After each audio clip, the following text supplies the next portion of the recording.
Welcome to our journey through one of the world's most fascinating and complex histories, the history of Russia. From its early beginnings as a humble collection of Slavic tribes to becoming a mighty empire that spanned continents, Russia's story is filled with intrigue, power struggles, and monumental change. In this video, we'll explore the key moments, figures, and events that have shaped this vast nation. Let's dive in.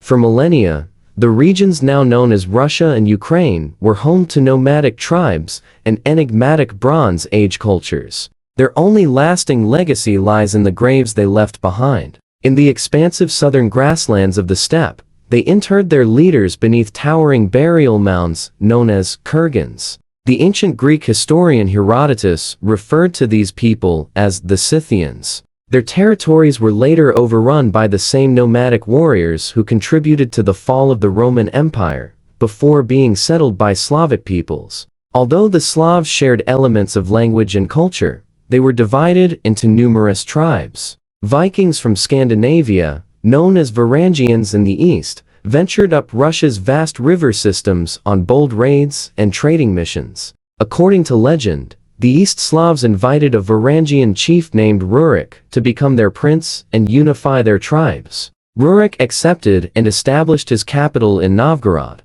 His dynasty, the Rurikids, would go on to rule Russia for 700 years. Rurik's followers, known as the Rus, gave their name to the land. His successor, Oleg, seized Kiev and made it the capital of a new state, Kievan Rus. A century later, seeking stronger ties with the Byzantine Empire to the south, Vladimir the Great embraced Orthodox Christianity and converted his people. Vladimir is still revered as the leader who brought Christianity to Ukraine and Russia. His successor, Yaroslav the Wise, codified laws and expanded the state's territory, ushering in the golden age of Kievan Rus. At its height, Kievan Rus was one of the most advanced and powerful states in Europe.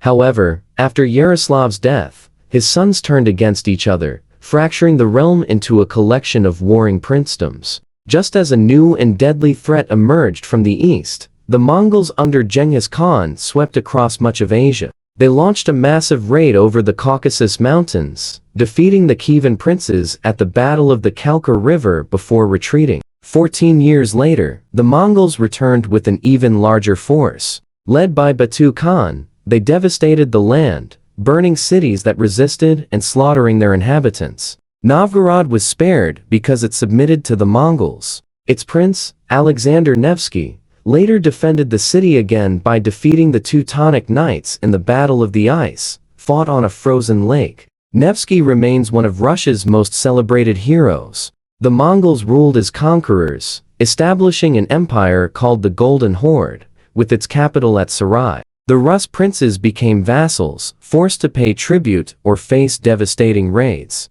The Rus referred to their oppressors as Tatars and endured what they called the Tatar yoke. Alexander Nevsky's son, Daniel, founded the Grand Principality of Moscow, which quickly rose in power. 18 years later, Dmitry Donskoy, Grand Prince of Moscow, dealt a significant blow to the Tatars at the Battle of Kulikovo Field. Internal conflicts within the Golden Horde hastened its decline into rival khanates. Meanwhile, the Byzantine Empire fell when Constantinople was captured by the Ottoman Turks. With the loss of Rome and Constantinople, Moscow was hailed by some as the Third Rome, the new center of the Orthodox Christian faith. The Grand Princes of Moscow steadily expanded their influence, annexing Novgorod and laying the foundations of the First Russian state. At the Ugra River, Ivan III of Moscow faced down a Tatar army, forcing its retreat and ending the Tatar yoke. Under Grand Prince Vasily III, Moscow's territory and power continued to grow. His son, Ivan IV, was crowned as the first Tsar of Russia, earning the title Ivan the Terrible. Ivan expanded Russian territory by conquering the Tatar lands of Kazan and Astrakhan, but suffered defeat in the Livonian War against Sweden and the Polish-Lithuanian Commonwealth. Ivan IV's modernizing reforms eventually gave way to a reign of terror, marked by mass executions and fueled by his violent paranoia. Russia remained vulnerable, as evidenced when raiders from the Crimean Khanate burned Moscow itself. The following year, Russian forces defeated the Tatars at Melody, just south of the city. Meanwhile, Cossacks thrived on the open steppe, a lawless frontier between three warring states. Skilled horsemen who lived freely, they were often recruited as mercenaries by Russia and Poland. Tragedy struck Ivan's own family when his son, the Tsarevich, fell victim to his father's rage, bludgeoned to death with the royal scepter. During this turbulent era, the Cossack adventurer Yermak Timofeyevich spearheaded the Russian conquest of Siberia, defeating Tatars and subjugating indigenous tribes. In the north, the port city of Arkhangelsk was established, providing Russia's only link to Western Europe, though it was icebound in winter. After Ivan the Terrible's death, his son Fyodor I ascended the throne but died childless, bringing an end to the Rurik dynasty. Ivan's advisor Boris Godunov became Tsar, but his sudden death led to chaos. His widow and teenage son were brutally murdered, and the throne was seized by an impostor claiming to be Ivan's son. He too was quickly overthrown. Russia descended into anarchy during the so-called Time of Troubles, a period marked by famine, plague, and devastating invasions. Up to a third of the population perished. Polish troops occupied Moscow, while Swedish forces seized Novgorod. The Russian state teetered on the brink of collapse. In 1612, amidst this chaos, Prince Dmitry Pozharsky and merchant Kuzma Minin rallied a militia to drive the Polish garrison out of Moscow. This pivotal moment is now commemorated annually on November 4th as Russian National Unity Day. To restore order, the Zemsky Sobor elected 16-year-old Mikhail Romanov as Tsar, founding a dynasty that would rule Russia for the next 300 years. Mikhail secured peace by ceding territory, giving Russia much-needed stability. His son, Tsar Alexei, enacted the Soborn or Ulozhenie, a legal code that transformed all peasants into serfs. This system, which bound peasants to their land and masters, shaped Russian rural life for 2 centuries. Alexei also faced a religious schism when Patriarch Nikon's reforms split the Russian Orthodox Church into reformers and old believers, a divide that persists to this day. Meanwhile, Ukrainian Cossacks, rebelling against the Polish-Lithuanian Commonwealth, sought Alexei's protection. This alliance led to the 13 Years' War, from which Russia emerged victorious, reclaiming Smolensk and gaining control of eastern Ukraine. During this era, internal revolts also threatened the Tsar's authority. The most notable was led by renegade Cossack Stenka Razin, whose rebellion plunged southern Russia into anarchy before it was quashed. Razin was captured and executed in Moscow. Tsar Alexei's successor, Fyodor III, enacted significant reforms, including abolishing Mesnichestvo, which prioritized nobility over merit in government appointments. Symbolically, he burned the old books of rank. However, his death at age 19 left his half-sister, Sophia, as regent for her younger brothers, Ivan V and Peter I. Under Sophia's regency, Russia achieved key diplomatic successes, including a treaty with China establishing their shared frontier and the Treaty of Eternal Peace with Poland-Lithuania.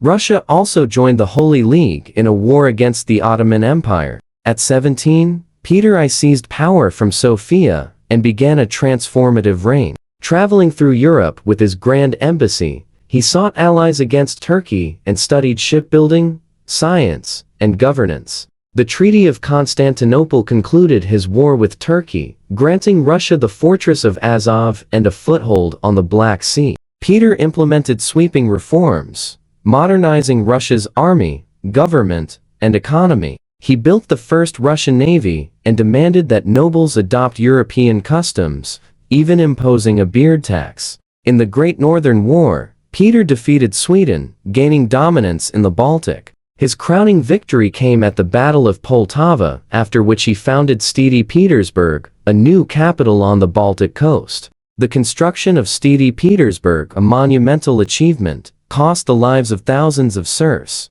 The war ended with the Treaty of Nystad, securing Russia's position as a major European power. In recognition of his achievements, Peter was declared Peter the Great, father of his country, emperor of all the Russias. Peter was succeeded by his wife Catherine, followed by his grandson Peter I, who died of smallpox at age 14. Empress Anna Ivanovna, Peter the Great's niece, was known for her extravagance and reliance on her German favorite, Ernst Byron. During her reign, Vitus Bering explored the coasts of Alaska and the Aleutian Islands, laying the groundwork for Russian expansion in the Americas. After Anna's death, her infant grandnephew Ivan VI was overthrown by Elizabeth, Peter the Great's daughter. Ivan spent his life in captivity and was killed during a failed rescue attempt. Elizabeth, despite her vanity and extravagance, proved a capable leader, leading Russia into the 7 Years' War.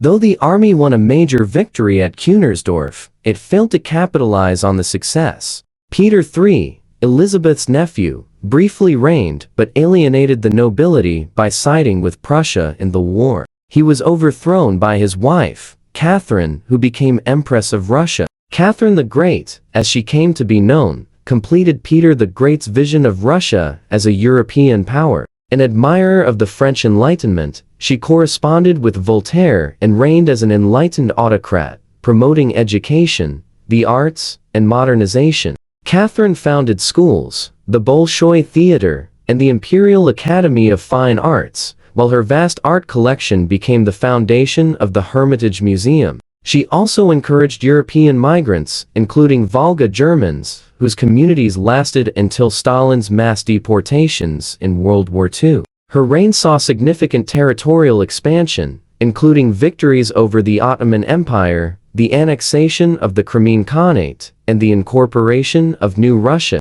However, she also faced challenges, including a major peasant revolt led by Yemelyan Pugachev, which was brutally suppressed. By the end of Catherine's reign, Russia had firmly established itself as a major European empire, with a legacy of reform, territorial expansion, and cultural advancements that defined an era. Under the supervision of Prince Potemkin, Catherine the Great's advisor and lover, Russian colonists settled sparsely populated territories. Meanwhile, the weak and Polish Lithuanian Commonwealth, plagued by wars and at the mercy of its neighbors, was divided in a series of partitions, with Russia taking the largest share. Poland would not regain independence until 1918. Russia's territorial gains included a significant Jewish population, whom Catherine confined to the Pale of Settlement, barring them from major cities.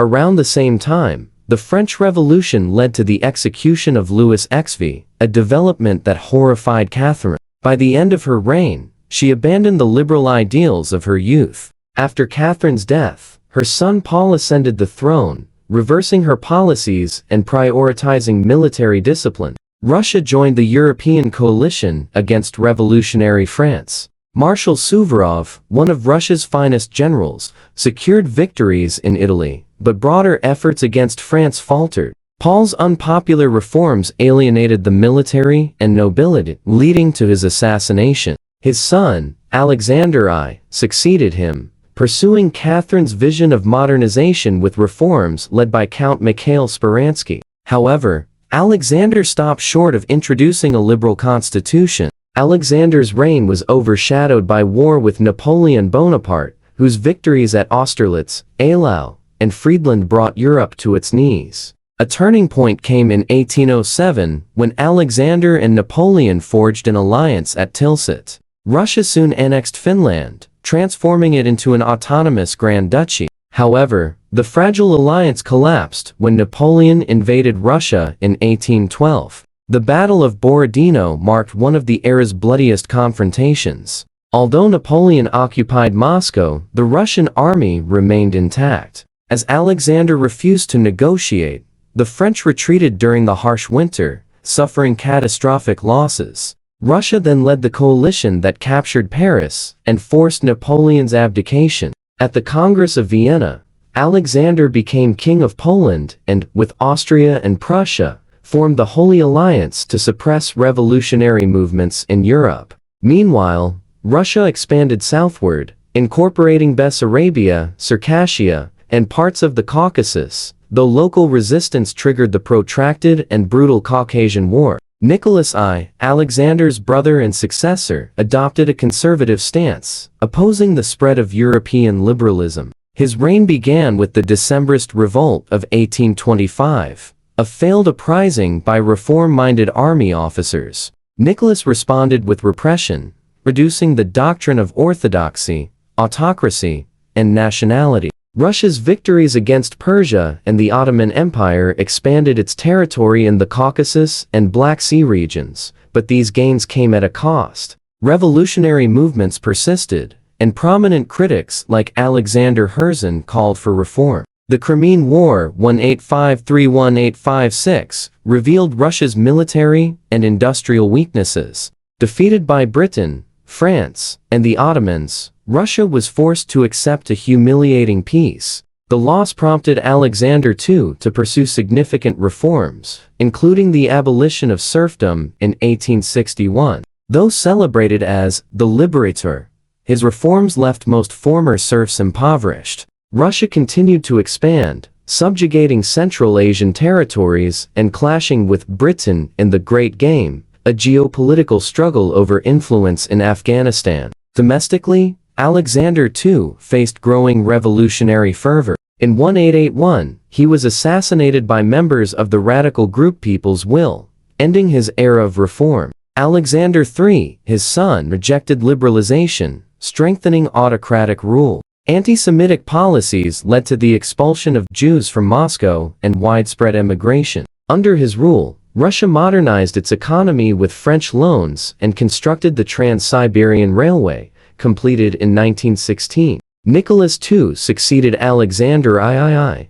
but his reign faced immediate challenges, including the disastrous Russo-Japanese War 1904-1905, which ended in defeat and humiliation for Russia. This action triggered a chain reaction, as Russia's mobilization was seen as a threat by Germany, Austria-Hungary's ally. Germany declared war on Russia, drawing Europe into World War I. Initially, patriotic fervor swept through Russia, with widespread support for the war effort. However, as the conflict dragged on, the heavy toll of casualties, economic hardship, and mismanagement began to erode public confidence in the government. Russia's outdated infrastructure and lack of industrial capacity made it difficult to supply its massive army. By 1916, millions of Russian soldiers had been killed, wounded, or taken prisoner. Food shortages and inflation caused widespread suffering among the civilian population. The situation was exacerbated by rumors of corruption and incompetence within the government and by the growing influence of Rasputin over the imperial family, which tarnished the Tsar's reputation.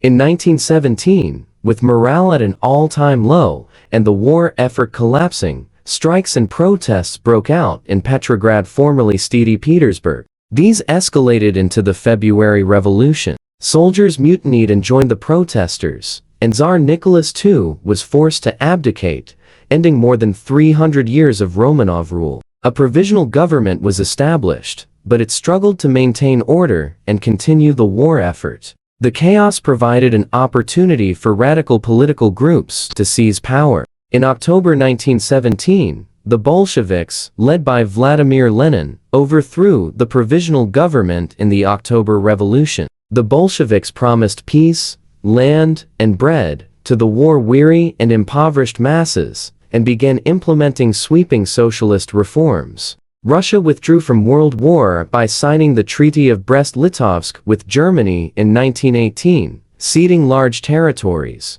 The decision to exit the war angered many and fueled a civil war between the Bolsheviks Reds and their opponents Whites, a diverse coalition of monarchists, liberals, and foreign powers. The Russian Civil War devastated the country, leading to widespread famine, economic collapse, and millions of deaths. By 1922, the Bolsheviks had emerged victorious, and the Union of Soviet Socialist Republics (USSR) was formally established under Lenin's leadership. The Tsar and his family, who had been held in captivity since the February Revolution, were executed in 1918, marking a brutal end to the Romanov dynasty. The USSR would go on to reshape Russia and the world, beginning a new chapter of history defined by communism, rapid industrialization, and ideological conflict with the capitalist West. The Bolshevik takeover marked the beginning of a radical transformation in Russian society. Lenin and his government quickly implemented sweeping changes to consolidate power and lay the foundations for a socialist state. They nationalized industry, redistributed land to the peasants, and established worker control over factories. However, these changes provoked fierce resistance. The Russian Civil War erupted in 1918 between the Bolsheviks Reds and their opponents Whites, a diverse coalition including monarchists, liberals, and foreign powers seeking to prevent the spread of communism. The Whites were supported by countries like Britain, France, Japan, and the United States, who sent troops and supplies to aid their cause. The Civil War devastated Russia. Entire regions were plunged into chaos, with atrocities committed by both sides. Cities faced famine, disease, and economic collapse, while rural areas suffered from brutal requisitions of grain to feed the Red Army and urban populations. The Bolsheviks implemented the policy of war communism, centralizing control over the economy and forcibly requisitioning supplies, further alienating many peasants. Amid the chaos, the Romanov family, held captive by the Bolsheviks, was executed in 1918 to prevent their potential rescue by advancing white forces. This act symbolized the irrevocable end of the old order. By 1920, the Red Army, led by Leon Trotsky, had defeated most of the white forces. Superior organization, effective propaganda, and control of key industrial regions gave the Bolsheviks the upper hand. The last remnants of opposition were crushed by 1922, leaving the Bolsheviks in control of a shattered and exhausted country. In 1922, the Union of Soviet Socialist Republics (USSR) was officially established, uniting Russia and its neighboring territories under a federal system. Lenin and the Communist Party now faced the monumental task of rebuilding the nation. The new economic policy (NEP), introduced in 1921, allowed a limited return to private enterprise and small-scale trade to stabilize the economy and win back the support of the peasantry. However, the USSR's future would be shaped not by Lenin, but by his successor. Lenin's health declined rapidly after a series of strokes, and he died in 1924. A power struggle ensued within the Communist Party, ultimately won by Joseph Stalin, who would go on to transform the USSR into a totalitarian state and a global superpower, though at an immense human cost. The Bolshevik Revolution and subsequent civil war marked the beginning of a new era in world history, as the USSR became the first country to attempt to build a society based on Marxist principles. This experiment would inspire and divide the world for decades to come. Thank you for joining me on this journey through Russia's fascinating history. Don't forget to like, comment, and subscribe for more stories from the past, and I'll see you in the next video.